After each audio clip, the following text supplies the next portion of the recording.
야, 살림을 이렇게밖에 못하냐? 반찬이 꼬라지가 이게 뭐냐? 시어머니한테 7년 동안 이런 소리를 들으면서 살았습니다. 남편은 옆에서 웃으면서 어머니한테 반찬이나 집어드리고 있었고요. 근데 진짜 소름 끼쳤던 건 이혼 도장 찍고 2시간도 안 돼서 집 비밀번호를 바꿔버린 겁니다. 아, 그것도 모자라서 바로 그날 다른 여자를 들여놨더라고요. 제 옷은요, 검은 비닐봉지에 담겨서 현관 한쪽에 쓰레기처럼 쌓여 있었습니다. 7년이 봉지 너댓 개 분량이었어요. 근데 말이죠. 이 남편이 까먹은 게 하나 있었거든요. 그 집 전세금 2억 8천, 세입자 이름이 접니다. 제 퇴직금이랑 친정어머니 돈으로 넣은 거예요. 다음 날 남편한테서 전화가 80통이 쏟아졌는데 저는 딱 한 통만 받아서 이렇게 말했죠. 누구세요? 잘 안 들려요.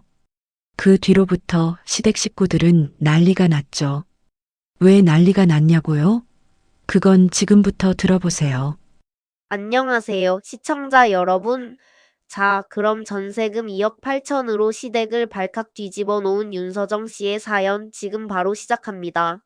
결혼 7년 차의 어느 수요일 저녁이었습니다.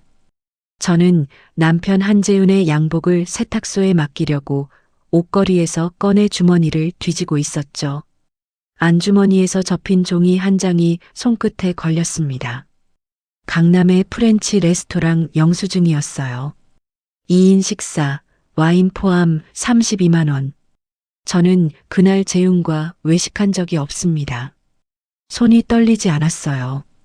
울음이 나오지도 않았습니다.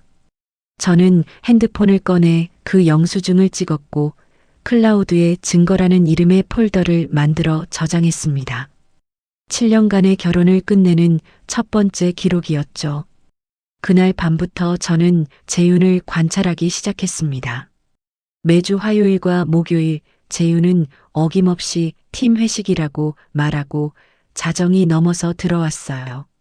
현관문이 열리면 말 한마디 없이 욕실로 직행해서 샤워부터 했습니다. 잠자리에 누우면 저를 등진 채 핸드폰 화면을 손바닥으로 가렸죠. 저는 회계사 시절 감사보고서를 작성하듯 날짜, 시간, 행동을 메모장에 하나씩 기록해 나갔습니다. 결혼기념일이었습니다. 재윤은 빈손으로 새벽 1시에 돌아왔어요. 아무 말도 없었죠. 저는 거실에서 잠든 재윤의 핸드폰 화면에 알림이 뜨는 걸 봤습니다. 하트 이모지 옆에 수빈이라는 이름. 떨리는 손으로 그 화면을 촬영한 뒤 화장실에 들어가 수도꼭지를 틀었습니다. 흐르는 물소리에 소리를 묻으며 울었어요. 거울 속에 비친 부은 눈을 보면서 저는 다짐했습니다. 이게 마지막 눈물이라고. 다음 날 오후 저는 대학 동기 정혜미를 만났습니다. 개업 3년차 변호사인 혜미는 카페에서 제가 보여주는 증거 폴더를 하나하나 넘기다가 입술을 굳게 다물었어요. 서정아, 이혼 전에 재산부터 파악해야 해. 혜미가 커피잔을 내려놓으며 말했습니다. 너 7년 동안 전업주부였잖아. 내 이름으로 된 게 뭐가 있어? 저는 고개를 저었습니다.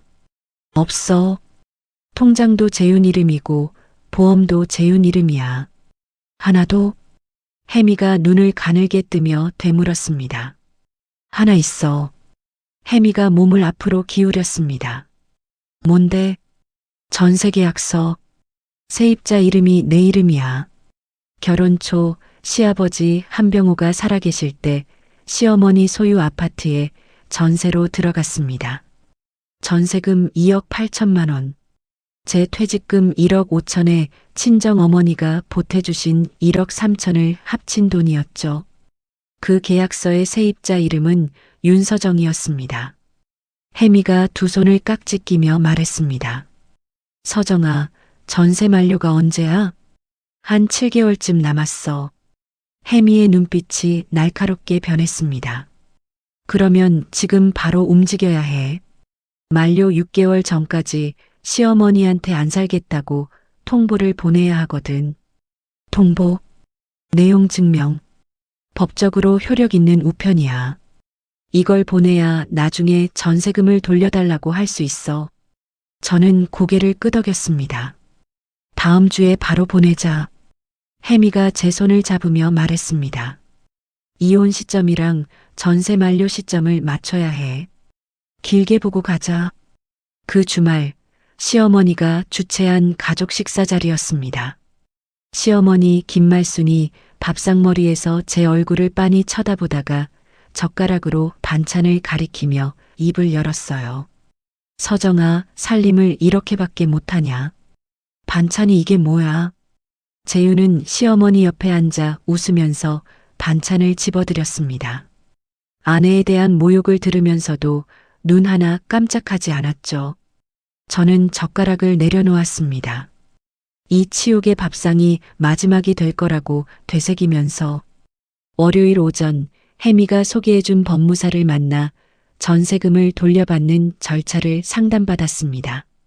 내용 증명을 보내고 만료일에 돈을 안 주면 등기를 걸고 그래도 안 되면 소송까지 간다는 단계를 확인한 뒤인 혜미와 함께 시어머니 앞으로 내용 증명을 발송했어요. 이건 이혼과 상관없는 세입자로서 당연한 권리였습니다. 시어머니가 법적으로 거부할 수 있는 게 아니었죠. 이틀 뒤 저녁 재윤이 또 회식을 핑계로 나갔습니다. 저는 처음으로 재윤의 차량 블랙박스 앱을 열었어요. 차를 살 때 제 핸드폰에도 같이 깔아둔 앱이었죠. 주차 위치 기록을 눌렀더니 차가 멈춰 있는 곳은 회사 근처가 아니었습니다. 판교의 한 오피스텔. 저는 인터넷으로 그 건물을 검색했습니다. 상가층에 차수빈 인테리어 디자인이라는 사업자가 등록되어 있었어요. 화면을 캡처해서 증거 폴더에 넣었습니다. 그날 밤 거실 소파에 앉아 한 달간 모은 것들을 날짜 순으로 정리했습니다. 영수증 15장, 메시지 캡처 8건, 차량 위치 기록 6건, 카드 내역 4본. 정리를 마치고 혜미에게 메시지를 보냈어요. 준비됐어. 1분도 안 돼서 혜미의 답이 왔습니다. 나도. 다음 날 아침 재윤이 구두를 신으며 말했습니다. 저녁에 좀 늦을 수도 있어. 응, 알겠어. 저는 평소와 똑같이 대답했습니다. 현관문이 닫히는 소리를 듣고 냉장고에 붙어 있던 웨딩 사진 자석을 떼어냈어요. 조용히 서랍 안에 넣었습니다. 웨딩 사진을 떼어낸 지 열흘이 지났습니다. 그날 저녁 재윤이 먼저 거실 식탁 맞은편에 앉았어요.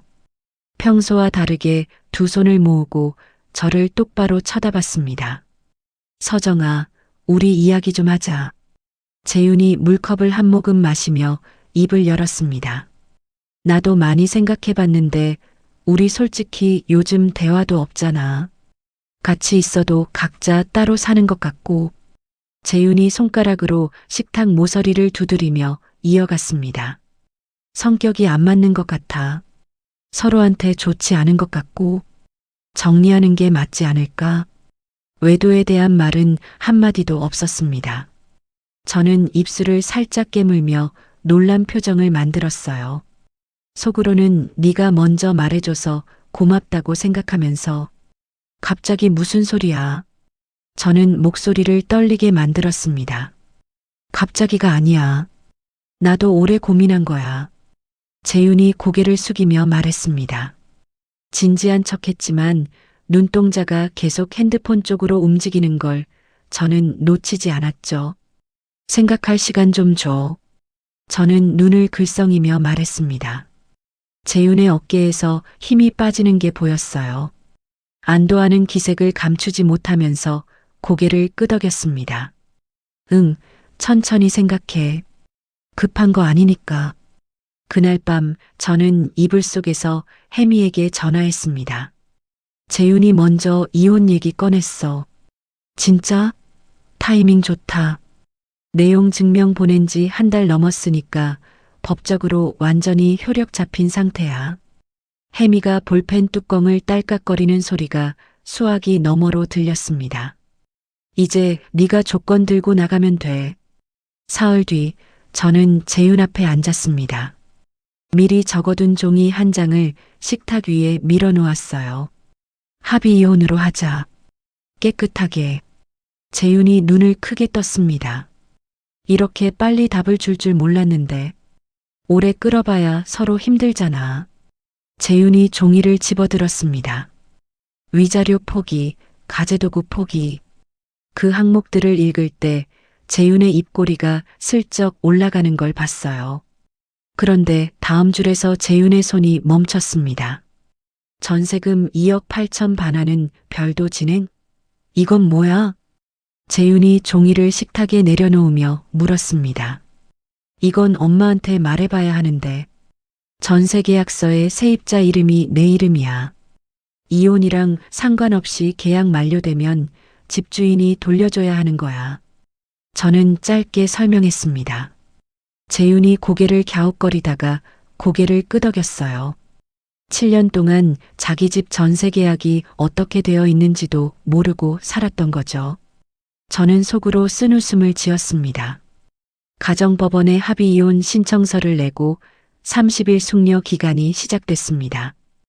혜미에게 진행 상황을 알리자 혜미가 말했어요. 재윤이 위자료 포기에 바로 응한 거 자기한테 잘못이 있다는 걸 아는 거야. 그리고 전세금은 이혼이랑 별개 문제니까 이중으로 안전장치가 된 셈이야. 재윤 쪽에서 나중에 전세금 조항 빼자고 하면 이미 내용 증명 나간 상태야. 돌이킬 수 없어. 숙려 기간 동안 재윤은 눈에 띄게 달라졌습니다. 콧노래를 흥얼거리며 새 옷을 사왔고 헬스장을 등록했어요. 거울 앞에서 옆모습을 확인하는 재윤을 볼 때마다 저는 속이 뒤집어졌지만 내색하지 않았습니다. 저도 겉으로는 천천히 짐을 정리하는 척하면서 인감, 통장, 보험 서류 같은 중요한 것들은 혜미 사무실 감고에 미리 옮겨 놓았어요. 숙려 기간이 끝나기 일주일 전 시어머니에게서 전화가 왔습니다. 서정아, 이게 대체 무슨 짓이야? 시어머니의 목소리가 수화기 너머로 떨리고 있었습니다. 전세금을 왜 법적으로 청구해? 가족끼리 이런 식으로 하는 거야? 어머니, 이제 가족이 아니잖아요. 법대로 하는 게 서로 깔끔해요. 저는 짧게 답하고 전화를 끊었습니다. 시어머니가 아파트에 묶인 2억 8천을 현금으로 만들 여력이 없다는 건 이미 파악하고 있었어요. 합의 이혼 당일 가정법원 복도였습니다. 저와 재윤은 나란히 앉아 순서를 기다렸어요. 재윤은 계속 핸드폰을 들여다보며 누군가에게 메시지를 보내고 있었습니다. 엄지손가락이 바쁘게 움직이는 걸 저는 옆눈으로 봤죠. 판사 앞에서 이혼 의사를 확인하는 절차가 끝나고 서류에 도장을 찍는 순간이 왔습니다. 저는 아무런 표정 없이 도장을 눌렀어요. 잉크가 종이에 번지는 그 짧은 순간 7년이 끝났습니다. 법원을 나서며 재윤이 걸음을 멈추고 저를 돌아봤습니다. 그동안 고마웠어. 응. 저는 짧게 답하고 각자의 방향으로 걸어갔습니다. 주차장에서 차에 올라타자마자 혜미에게 전화했어요. 끝났어. 수고했어. 이제 시작이야. 저는 시동을 걸고 법무사 사무실로 향했습니다. 백미러에 법원 주차장 반대편이 보였어요. 재윤이 자기 차에 올라타면서 환하게 웃고 있었습니다. 핸드폰을 귀에 대고 누군가와 신나게 통화하는 모습이 백미러 안에서 점점 작아졌죠. 저는 피식 웃었습니다. 전세 만료까지 남은 5개월. 2억 8천만 원이라는 시한폭탄의 초침이 이미 돌아가고 있다는 걸 저 남자는 모르고 있었으니까요. 법무사 사무실에서 전세금 반환 서류를 확인한 뒤 저는 집으로 향했습니다. 두고 온 짐을 가지러 가야 했거든요. 현관 앞에 섰습니다. 늘 쓰던 비밀번호를 눌렀어요. 삐삐삐. 오류음이 울렸습니다. 다시 눌렀어요. 삐삐삐. 세 번째. 삐삐삐. 비밀번호가 바뀌었습니다. 이혼 도장을 찍은 지 2시간도 안 된 시점이었어요. 저는 잠긴 문 앞에 서서 번호판을 내려다봤습니다.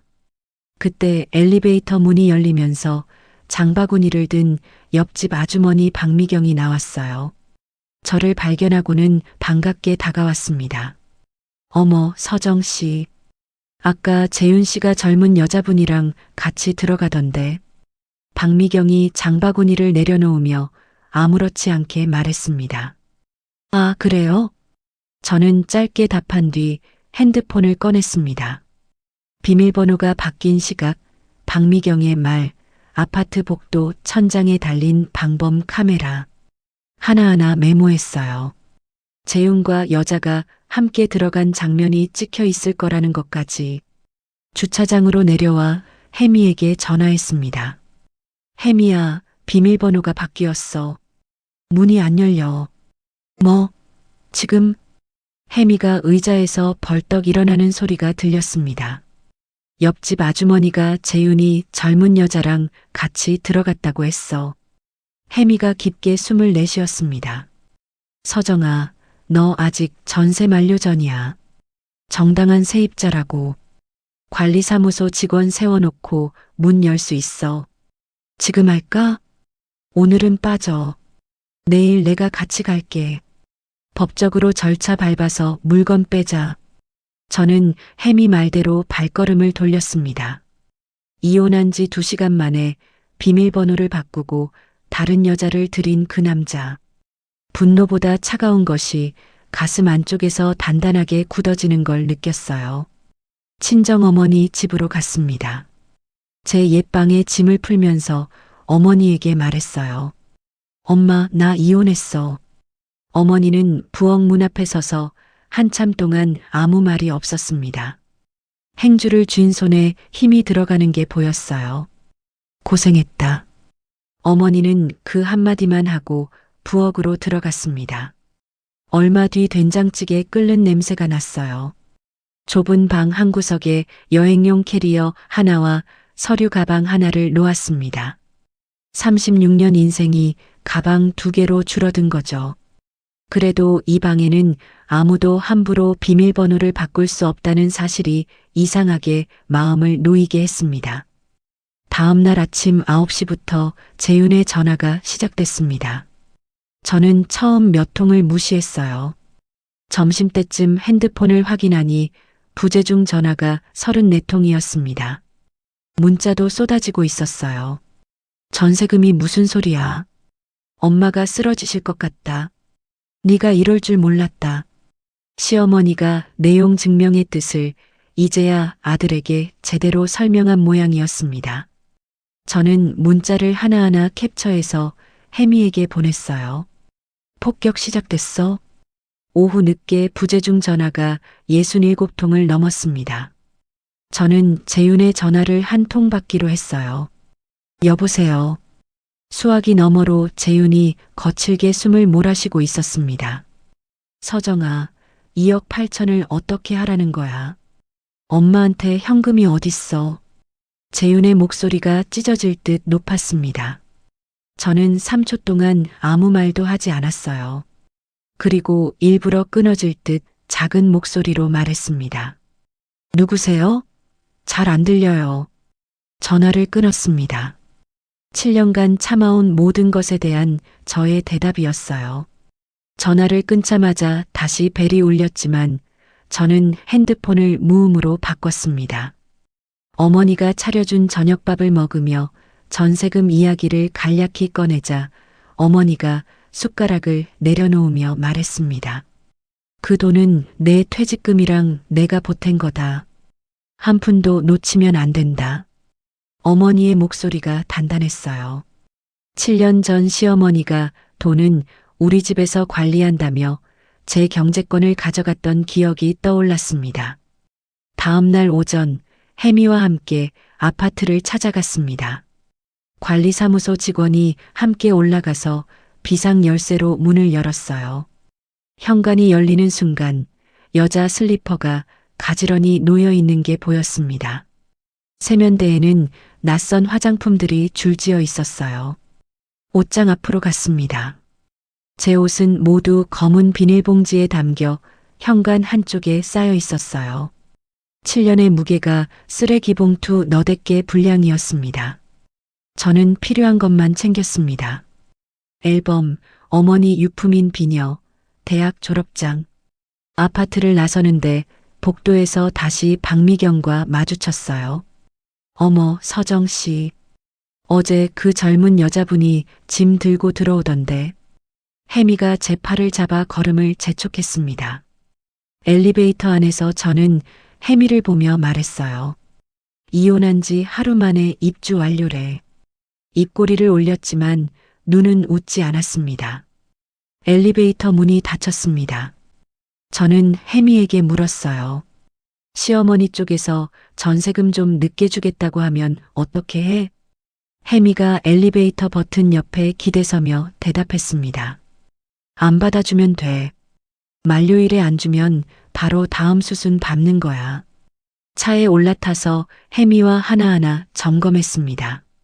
전세 만료까지 약 5개월. 시어머니가 돈을 마련 못하면 등기를 걸고 그래도 안 되면 소송. 저는 조수석에 앉아 창밖을 바라봤어요. 이 건물과의 인연은 끝났지만 2억 8천만 원은 반드시 제 통장에 들어올 겁니다. 아파트에서 물건을 빼온 지 일주일 뒤 혜미에게서 연락이 왔습니다. 시어머니 쪽 변호사한테 공문 왔어. 혜미가 서류를 넘기는 소리를 내며 말했습니다. 전세금 돌려주는 걸 6개월 늦추겠대. 대신 매달 이자를 주겠다고. 6개월? 아파트를 팔거나 은행에서 돈을 빌릴 시간을 벌려는 거야.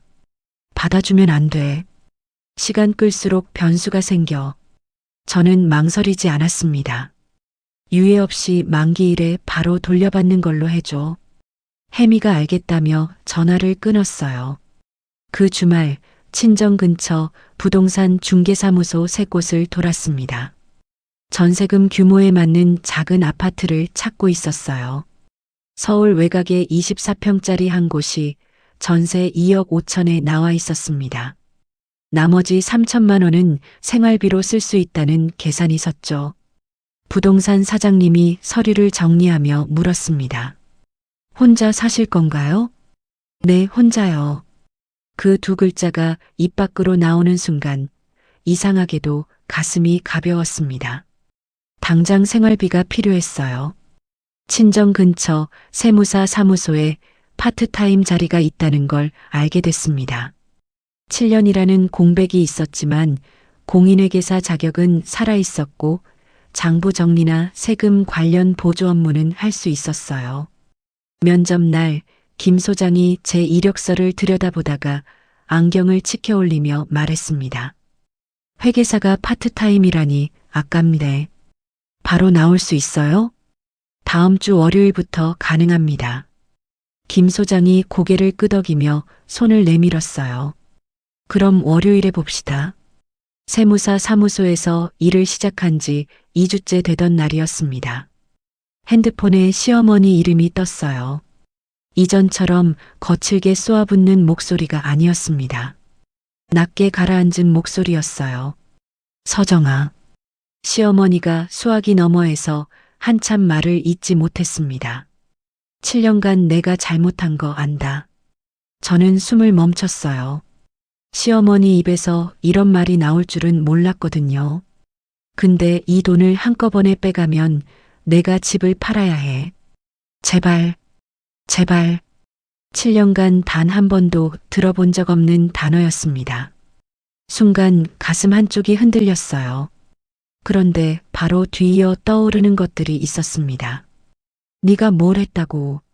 밥값이나 해라. 그 말들이 귓속에서 울렸어요. 어머니, 저도 살아야 해요. 저는 그 말만 하고 전화를 끊었습니다.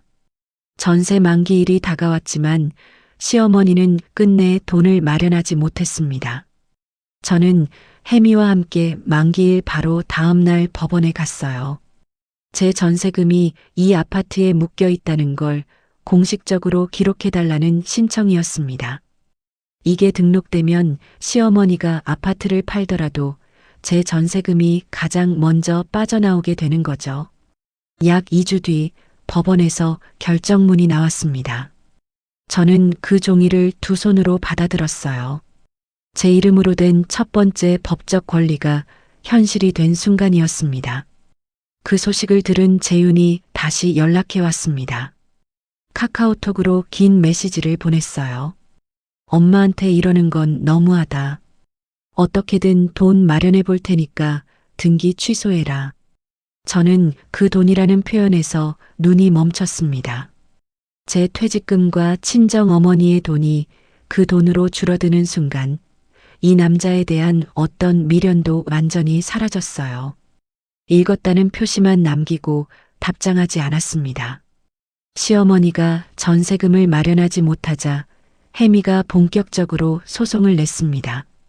시어머니 김말순을 상대로 전세금을 돌려달라는 재판이었죠. 혜미는 시어머니의 재정 상태를 파악해서 알려줬어요. 강남 외곽상가 하나에서 나오는 월세 180만 원과 아파트 외에는 현금이 거의 없었습니다. 재윤의 월급도 대부분 어디론가 빠져나가고 있었고요. 부동산 위에 앉아 있을 뿐 실제로는 돈이 없는 집안이었던 겁니다. 소송을 낸 지 약 한 달 반 뒤 법원에서 양쪽을 불러 이야기를 들었습니다. 시어머니 쪽 변호사가 입을 열었어요.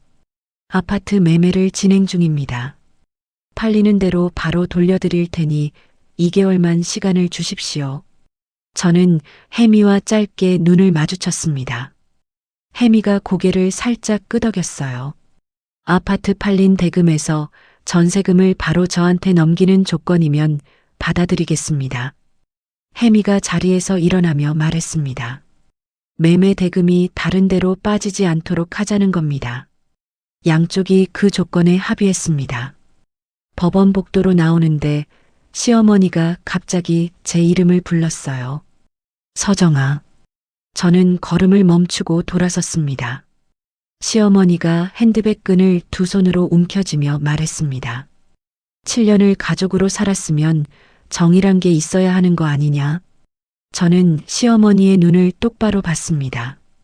어머니, 그 정이란 걸 7년 동안 한 번이라도 주신 적 있으세요? 시어머니의 입이 벌어졌다가 닫혔습니다. 할 말을 잃은 얼굴이었어요. 저는 돌아서서 법원을 빠져나왔습니다. 법원을 나선 뒤 미리 알아두었던 24평 아파트에 가계약금을 걸었습니다. 아직 손에 들어오지 않은 돈이었지만 법원에서 합의한 내용이 담보가 되었으니까요. 부동산에서 입주 시기를 맞춘 뒤 핸드폰 메모장을 열었습니다. 새집 비밀번호, 엄마 생일. 이 번호를 아는 사람은 저와 어머니 그리고 혜미.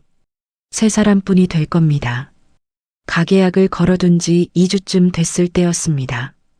세무사 사무소에서 장부를 정리하다가 문득 재윤의 월급이 떠올랐어요.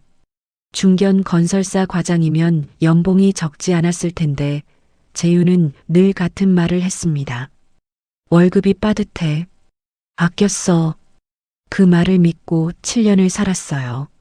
생활비를 최소한으로 받으면서도 의심하지 않았죠. 저는 증거 폴더를 뒤져서 결혼 기간 중에 찍어두었던 재윤의 급여 명세서 사본 몇 장을 찾아냈습니다. 혜미에게 보내면서 말했어요. 재윤 월급에서 생활비 빼면 매달 최소 150만 원 이상이 어디론가 빠져나갔어. 추적해 줄 수 있어? 소송 과정에서 시어머니 통장 거래 내역이 일부 열려 있으니까 확인해 볼게. 약 3주 뒤 혜미가 전화했습니다. 목소리가 단단하게 굳어 있었어요. 서정아, 찾았어. 뭘? 재윤 급여 통장에서 매달 일정 금액이 시어머니 통장으로 넘어갔네요. 다 합치면 4천만 원쯤 돼. 저는 수화기를 쥔 손에 힘을 줬습니다. 부모님 용돈 아니야? 시어머니가 상가 월세만 180만 원씩 받는 사람이야. 생활비가 부족한 상황이 아니거든. 게다가 이체 시기가 재윤이 바람 피우기 시작한 시기랑 정확히 겹쳐 혜미가 서류를 넘기며 이어갔습니다. 이건 부부가 같이 번 재산을 몰래 빼돌린 거야. 재산 숨기기에 해당할 수 있어. 7년간 속아왔다는 사실에 손끝이 차가워졌습니다. 추가로 소송 낼 수 있어? 합의 이혼 때 재산 안 나누기로 했잖아. 근데 재윤이 돈을 숨긴 걸 네가 몰랐으니까 속여서 서명하게 한 거라고 주장할 수 있어. 저는 오래 고민하지 않았습니다. 혜미야, 그 돈은 내가 7년간 살림한 대가야. 한 푼도 안 놓칠 거야. 그 무렵 박미경에게서 연락이 왔습니다. 서정 씨, 재윤 씨랑 같이 사는 여자분 있잖아요.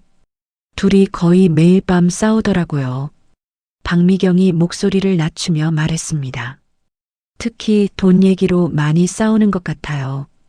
벽 너머로 소리가 들려서 전세금 문제가 터지면서 재윤이 수빈에게 예전처럼 돈을 못 쓰게 된 거겠죠.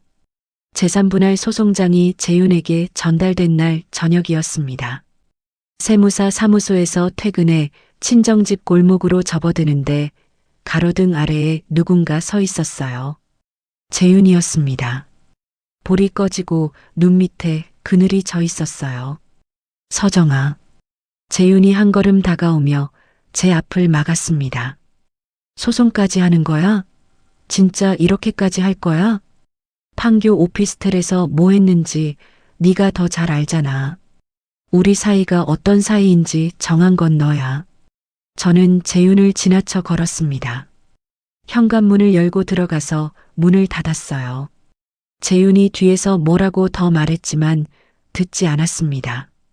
소송이 접수된 지 약 2주 뒤 모르는 번호로 전화가 왔습니다. 저 차수빈이라고요. 떨리는 목소리였어요. 재윤한테 들은 거랑 실제 상황이 너무 달라서요. 이야기 좀 하고 싶은데요.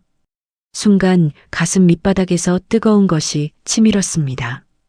그런데 혜미의 말이 떠올랐어요. 수빈의 진술이 소송에서 재윤이 돈을 숨겼다는 걸 증명하는데 도움이 될 수 있다고. 만나죠. 저는 먼저 혜미에게 전화했습니다. 수빈이 만나자고 했어. 카페에서 만나지 마. 우리 사무실로 불러. 법률사무소에서 정식으로 만나야 나중에 증거로 쓸 수 있어. 저는 수빈에게 다시 연락해서 혜미의 사무실에서 만나자고 했어요. 수빈은 잠깐 망설이다가 알겠다고 답했습니다. 면담 당일 혜미의 사무실 문이 열렸습니다.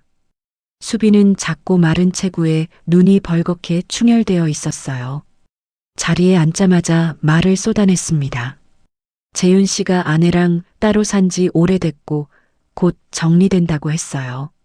매달 200만 원씩 생활비를 보내줬는데 이혼하고 나서 갑자기 돈이 없다면서 오히려 저한테 빌려달라고 했어요. 저는 그 월 200만 원이라는 숫자에 귀가 멈췄습니다. 급여 명세서와 생활비 사이의 빈 구간. 그 돈의 일부가 이 여자에게 갔던 거였어요. 재윤한테 받은 송금 내역 남아 있어요? 수빈이 핸드폰을 꺼내 화면을 보여줬습니다. 매달 꼬박꼬박 찍힌 입금 기록이었어요. 혜미가 면담 기록을 정리하면서 수빈에게 서류를 내밀었습니다. 이 진술서랑 송금 내역 사본을 소송 자료로 쓸 수 있게 동의해 주시겠어요? 수빈이 펜을 쥔 손이 떨렸습니다. 저도 이용당한 거잖아요. 수빈이 서류에 이름을 적었습니다. 이 여자를 미워해야 하는 건지 안쓰러워해야 하는 건지 알 수 없었어요. 하지만 이 면담이 소송의 방향을 바꿀 거라는 건 확실했습니다. 수빈이 나간 뒤 혜미와 둘이 남아 자료를 정리했습니다. 시어머니 통장으로 간 4천만 원, 수빈한테 간 3천만 원. 합치면 7천만 원 넘게 빠져나간 거야. 혜미가 계산기를 두드리며 말했습니다. 저는 어두워진 사무실 창밖을 바라봤습니다. 7년 만에 장부를 다시 읽고 숫자를 추적하고 빠진 돈을 찾아내는 이 감각. 회계사 윤서정이 돌아온 거였어요. 시어머니의 아파트가 팔렸다는 소식을 혜미가 전해줬습니다. 법원에서 합의한 대로 매매 대금에서 전세금 2억 8천만 원이 제 계좌로 바로 들어오게 되어 있었어요. 세무사 사무소 점심시간이었습니다. 모바일 뱅킹 앱을 열었어요. 잔고 숫자가 바뀌어 있었습니다. 2억 8천만. 제 이름 아래 찍힌 그 숫자를 한 번, 두 번, 세 번 다시 봤습니다. 퇴근 후 곧장 부동산 중개사무소로 갔습니다. 가계약을 걸어두었던 24평 아파트의 본계약을 체결했어요. 전세금 2억 5천만 원을 이체하고 남은 3천만 원은 생활비와 소송 비용으로 나눠 놓았습니다. 입주일은 언제로 할까요? 중개사가 서류를 넘기며 물었어요. 최대한 빨리요. 계약서에 도장을 찍었습니다. 이혼 도장을 찍었던 날보다 손에 힘이 들어갔어요. 이건 끝내는 도장이 아니라 시작하는 도장이었으니까요. 입주일까지 2주 동안 친정 어머니와 함께 살림을 준비했습니다. 가구점을 돌아다니는데 어머니가 식탁 앞에서 멈춰 섰어요. 식탁은 좋은 걸로 하나 사라. 내가 보탤게. 어머니가 지갑을 꺼내려는 걸 저는 잡았습니다. 엄마 마음만 받을게. 내가 고를 수 있어. 커튼 색깔부터 수저통 위치까지 제가 정했습니다. 혼자 사는 24평의 모든 물건을 제가 골랐어요. 누구 눈치도 보지 않고 제 손으로 고르는 이 느낌은 처음이었습니다. 혜미가 재윤 쪽 소식을 전해줬어요. 시어머니가 아파트 판 돈에서 전세금 빼고 남은 걸로 외곽 빌라에 들어갔대. 재윤은 아파트에서 나가야 하니까 수빈 오피스텔로 같이 들어갔는데 둘이 사이가 완전히 나빠졌다더라. 누구한테 들었어? 박미경 씨. 아직 같은 층이니까. 입주 당일이었습니다. 택배 박스 5개와 캐리어 하나를 들고 새 아파트 현관 앞에 섰어요. 비밀번호를 설정했습니다. 어머니 생일 4자리. 번호를 누르자 문이 열렸습니다. 저는 현관 앞에서 잠깐 멈췄어요. 이 번호를 함부로 바꾸는 사람은 이제 없습니다. 빈 거실로 들어서서 숨을 깊이 들이마셨어요. 제 공간의 공기였습니다. 입주 후 사흘 뒤 김 소장이 저를 사무실로 불렀습니다. 윤 선생, 정규직으로 전환하면 어때요? 월급이랑 보험 조건도 괜찮을 거예요. 김 소장이 안경을 닦으며 말했습니다. 감사합니다. 하겠습니다. 저는 고개를 숙여 인사한 뒤 덧붙였어요. 다만 장기적으로는 회계사 재등록을 하려고요. 7년 동안 보수 교육을 안 받아서 등록이 빠진 상태라 교육부터 다시 이수해야 하거든요. 김 소장이 손을 내저으며 웃었습니다.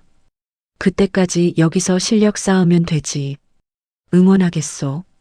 그 주말 혜미가 와인 한 병을 들고 찾아왔습니다. 집들이 안 할 거면 내가 하러 왔어. 아직 가구가 다 안 들어온 거실에서 바닥에 나란히 앉았어요. 와인잔이 없어서 종이컵에 따랐습니다.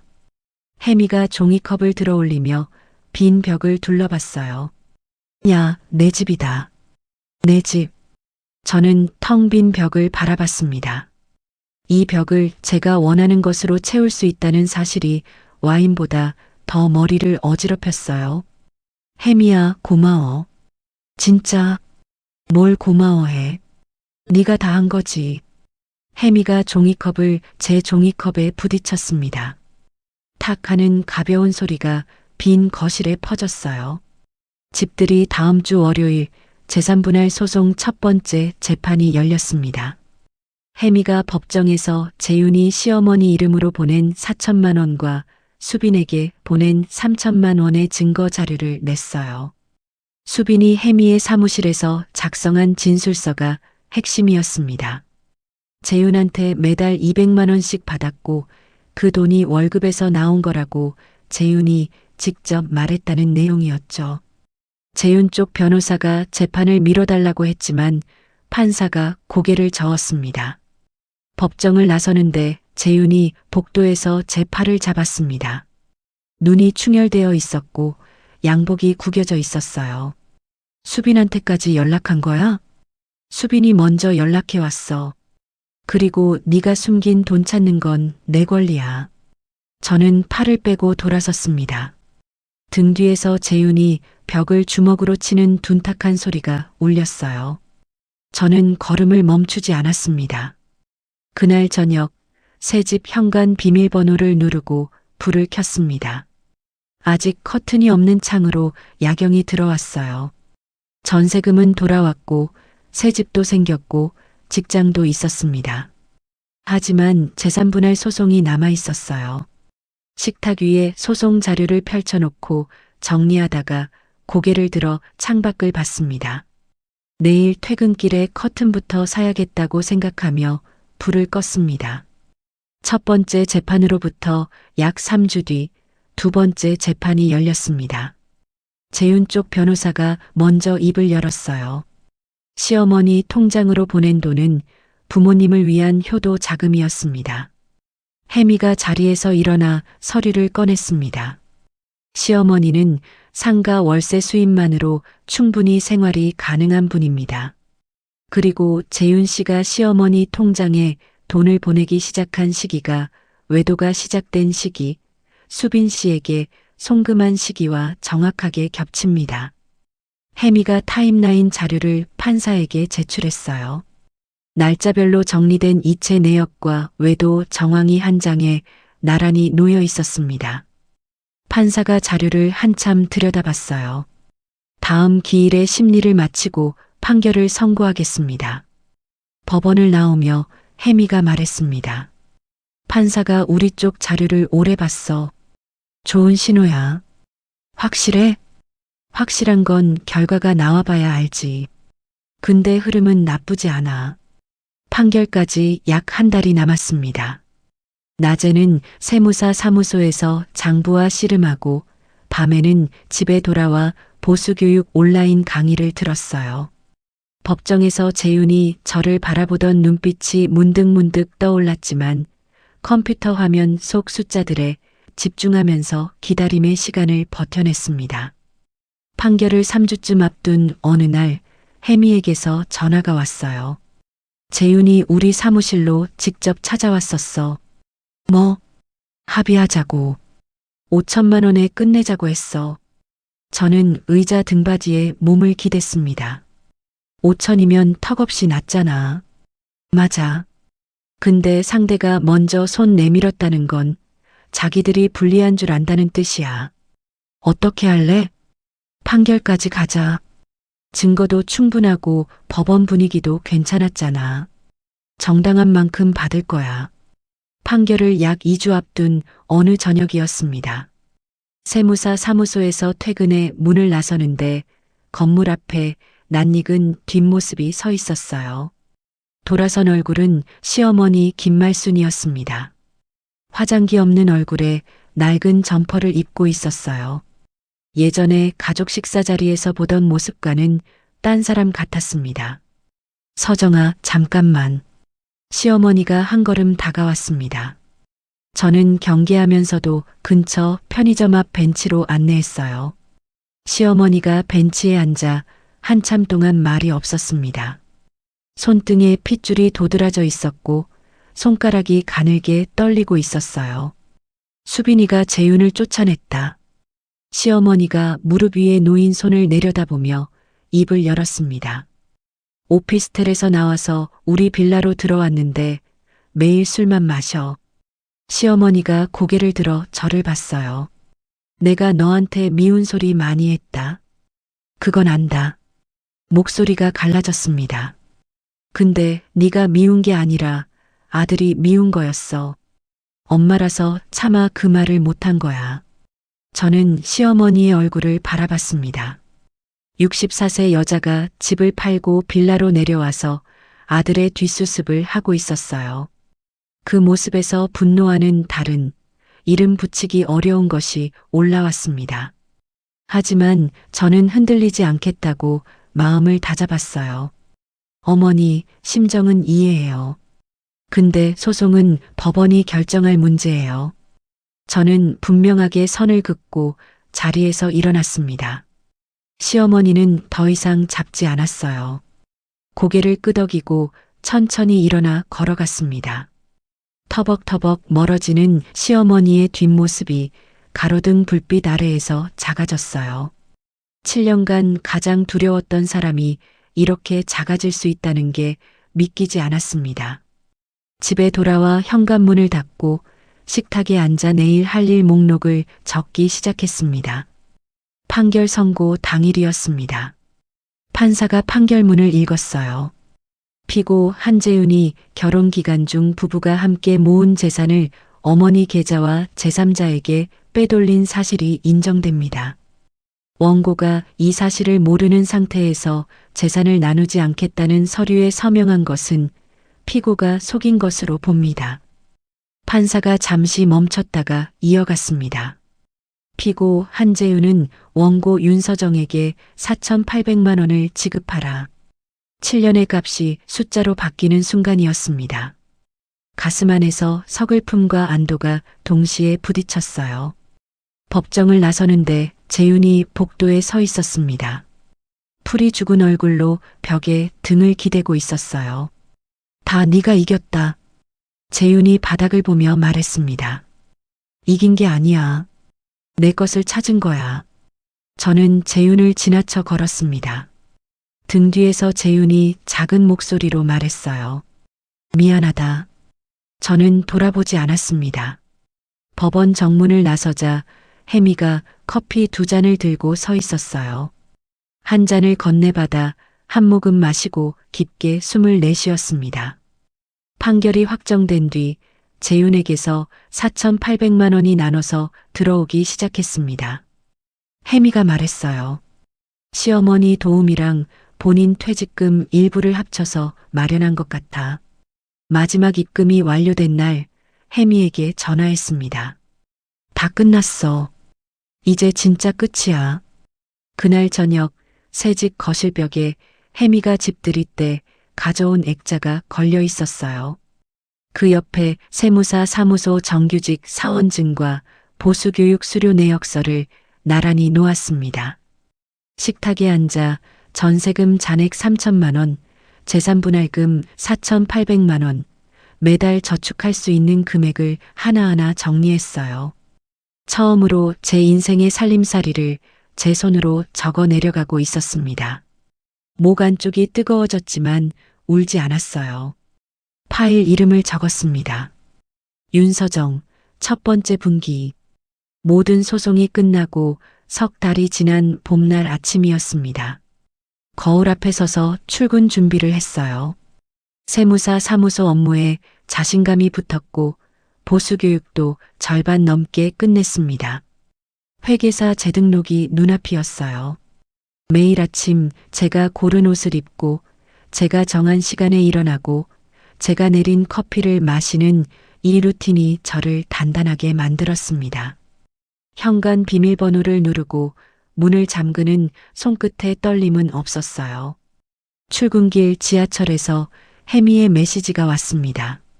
링크 하나와 함께 한 줄이 적혀 있었어요. 너 기사 났어. 링크를 눌렀습니다. 법률 관련 인터넷 게시판에 제 재산분할 소송이 이름을 빼고 올라가 있었어요. 전업주부가 남편의 재산 숨기기를 밝혀내서 이긴 사례로 화제가 되고 있었습니다. 댓글이 수백 개 달려 있었어요. 비슷한 처지의 사람들이 용기를 얻었다는 글이 줄줄이 이어졌습니다. 눈시울이 뜨거워졌지만 입꼬리를 올리며 핸드폰을 주머니에 넣었어요. 점심시간에 혜미와 전화 통화를 했습니다. 이 판례 이후로 비슷한 이혼 사건 의뢰가 들어오기 시작했어. 혜미가 볼펜을 딸깍거리며 말했습니다. 나 이혼 전문으로 제대로 시작하려고. 근데 서정아, 너한테 제안이 있어. 뭔데? 돈 관련 상담 파트를 같이 맡아보면 어때? 회계사 재등록 끝나면. 저는 잠깐 생각했어요. 등록 마무리되면 진지하게 생각해 볼게. 7년 전에 닫혔던 문이 새로운 모양으로 다시 열리고 있었습니다. 그날 퇴근 후 새 집 우편함에서 편지 한 통을 발견했어요. 발신인은 김말순 시어머니였습니다. 소송 서류에 제 새 주소가 적혀 있었으니 그걸 보고 보낸 거겠죠. 봉투를 열었습니다. 짧은 손편지였어요. 서정아, 7년간 내가 잘못한 거 안다. 잘 됐으면 좋겠다. 마지막 줄에서 글씨가 삐뚤빼뚤하게 흔들리고 있었습니다. 저는 답장을 쓰지 않았어요. 하지만 편지를 구기지도 않았습니다. 서랍 안에 넣어뒀어요. 주말 친정 어머니를 새 집으로 초대했습니다. 어머니가 현관에 들어서서 부엌과 창가의 작은 화분, 벽에 걸린 액자들을 천천히 둘러봤어요. 사람 사는 집 같다. 어머니가 환하게 웃었습니다. 제가 직접 만든 된장찌개와 계란말이를 식탁에 올렸어요. 이렇게 잘 차리는 줄 몰랐네. 어머니가 숟가락을 들며 말했습니다. 7년 동안 시어머니 입맛에 맞추느라 제 요리를 즐겨본 적이 없었어요. 오늘은 제 입맛대로 간을 맞추고 제 접시에 담았습니다. 이 평범한 저녁이 얼마나 대단한 건지 속으로만 되새겼어요. 어머니가 돌아가고 설거지를 하다가 문득 떠올랐습니다. 7개월여 전 이혼 도장을 찍고 돌아간 그 현관 앞. 늘 쓰던 비밀번호가 먹히지 않았던 그 순간. 그때 느꼈던 게 분노였는지 슬픔이었는지 해방이었는지 지금도 정확히 모르겠어요. 하지만 확실한 건 그 순간이 없었다면 지금 이 부엌에서 제 그릇을 제가 씻고 있는 이 밤도 없었을 거라는 겁니다. 설거지를 마치고 손을 닦으며 말했어요. 수고했어. 다음 주 월요일 김 소장이 점심을 먹다가 물었습니다. 윤 선생, 혹시 세무사 시험도 생각 있어요? 아직은 회계사 재등록이 먼저예요. 퇴근 후 집에 돌아와 책상 앞에 앉았습니다. 보수교육 일정표 옆에 포스트잇을 하나 붙였어요. 세무사? 선택지가 하나가 아니라 여러 개 있다는 것, 그걸 제가 고른다는 것. 어느 비 오는 퇴근길이었습니다. 지하철역 앞에서 낯익은 뒷모습이 보였어요. 돌아선 얼굴은 재윤이었습니다. 양복이 아닌 캐주얼 차림에 우산도 없이 비를 맞고 있었어요. 저를 알아보고 멈칫하더니 입을 열었습니다. 잘 지내? 응, 잘 지내. 재윤이 젖은 머리카락을 쓸어 올리며 말했어요. 나도 다시 시작하려고. 잘 되길 바라. 진심이었습니다. 미움도 미련도 아닌 아무것도 남지 않은 가장 완전한 끝이었어요. 저는 우산을 쓰고 재윤은 비를 맞으며 각자의 방향으로 걸었습니다. 집에 돌아와 젖은 우산을 현관에 세웠어요. 혜미의 메시지를 확인했습니다. 다음 달부터 돈 관련 상담 파트 같이 준비하자. 미소가 지어졌어요. 이어서 어머니의 메시지를 받습니다. 내일 된장 가져갈까? 네, 감사해요 엄마. 핸드폰 연락처를 내려다봤습니다. 시댁, 시어머니, 남편이라는 이름은 더 이상 없었어요. 대신 혜미, 엄마, 김 소장님, 새집 관리사무소가 자주 연락하는 목록에 올라와 있었습니다. 밤 거실 소파에 앉아 창밖의 빗소리를 들으며 노트북을 펼쳤어요. 혜미와의 공동 기획안을 쓰다가 문득 멈췄습니다. 양복 주머니 속 영수증을 처음 발견한 그 수요일 저녁이 떠올랐어요. 그날의 저는 울었고 지금의 저는 웃고 있었습니다. 그 사이에 도장, 법원, 전화 80통, 검은 비닐봉지, 빈 거실, 된장찌개, 숫자들이 있었어요. 노트북을 닫고 일어나 현관으로 갔습니다. 비밀번호 패널의 불빛이 작게 빛나고 있었어요. 이 번호를 아는 사람은 저와 어머니와 혜미 세 사람뿐입니다. 잠금이 제대로 되어 있는지 확인했어요. 잘 잠겼네. 혼잣말을 하며 웃었습니다. 불을 끄고 제 이불 속으로 들어갔어요. 이렇게 윤서정 씨의 이야기가 끝이 났습니다. 돌이켜보면요, 이 사연은 단순히 돈을 되찾은 이야기가 아니었습니다. 7년 동안 자기 이름 석자를 잃어버리고 살았던 한 사람이 다시 자기 이름으로 계약서에 도장을 찍고 자기 손으로 비밀번호를 정하고 자기 통장에 자기 돈을 넣기까지의 이야기였어요. 저는 이 사연을 정리하면서 자꾸 이 대목에서 마음이 걸리더라고요. 서정 씨가 새 집에 이사한 날 비밀번호를 설정하면서 엄마 생일을 눌렀다는 거요. 이 번호를 아는 사람은 나와 엄마 그리고 친구 혜미뿐이라고 했을 때 아, 이분이 진짜 지키고 싶었던 건 돈이 아니라 자기 자신이었구나 싶었습니다. 시청자 여러분 중에도 혹시 누군가의 눈치를 보느라 내 이름을 한쪽에 접어두고 사신 분이 계실지 모르겠어요. 참고 또 참으면서 그게 가족을 위한 거라고, 그게 어른의 도리라고 스스로를 다독이셨을 수도 있고요. 근데 말입니다. 나를 지키는 게 이기적인 게 아니에요. 내가 나로 살아야 옆에 있는 사람한테도 떳떳할 수 있는 거거든요. 시청자 여러분은 어떻게 생각하시나요? 오늘 사연이 시원하셨다면 구독과 좋아요 꾹 눌러주시고요. 이야기를 끝까지 들어주신 분이 계시다면 잘 들었다고 댓글 하나만 남겨주세요.